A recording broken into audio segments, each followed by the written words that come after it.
हमारे दरबार में ही श्री दिलावर जी के बगल में एक ऐसी विभूति बैठी है जो चश्मा लगाए हुए, कोटी पहने हुए, कोई और नहीं।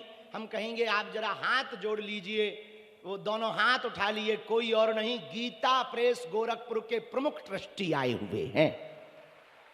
और कल ही हमने गोरखपुर नाम का वर्णन किया और आज आप खिसके आए। अब हम कहेंगे यहां तो आप सैनिक छात्रावास का स्कूल बना ही रहे हो। अब गीता प्रेस गोरखपुर बहुत बड़ा है और हम गीता प्रेस को बहुत सम्मान करते हैं कि आप लोगों के कारण हमारे संतों की वाणी जिंदा है। वो गीता प्रेस गोरखपुर ने कार्य किया। जोरदार ताली बजाकर साधुवाद दो। ये पुस्तकालय धन अर्जन करने के लिए नहीं है। गीता प्रेस गोरखपुर का ग्रंथ का लेखन कार्य का पुस्तकालय धन अर्जन करने के लिए नहीं है, संतों के वचन और भजन बढ़ाने के लिए है। ऐसे संपूर्ण ट्रस्ट को हम धन्यवाद दे रहे और कहेंगे कि बागेश्वर धाम आपको आना है और बागेश्वर धाम पर भी कुछ गाना गाना है।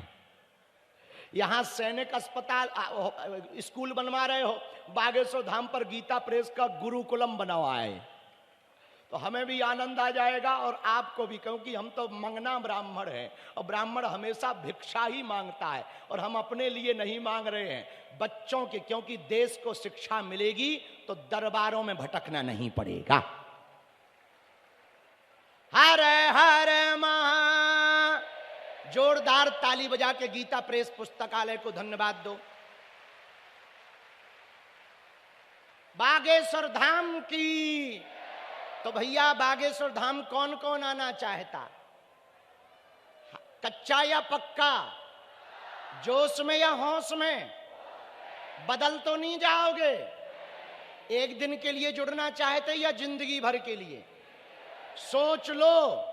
जो हाथ खड़े नहीं कर रहे वो बांग्लादेशी हैं क्या? सोच लो। पक्का? पक्का? पक्का?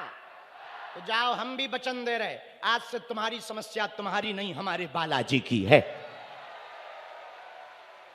और जब तक तुम्हारी अर्जी नहीं लग जाएगी तब तक हम बालाजी से लड़ेंगे।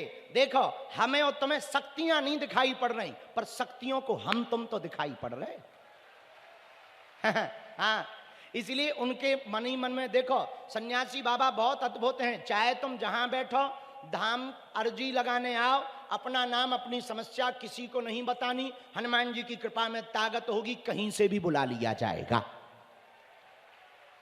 दूसरा, पर्चा को ध्यान पूर्वक पढ़ें, अंधविश्वास में बिल्कुल भी ना देखकर भरोसा करें। पर्चा बने या ना बने, तीनों दिन की कथा सुनकर नारियल लेकर हनुमान चालीसा के पाठ का उपाय करोगे तो काम सफल होकर रहेगा।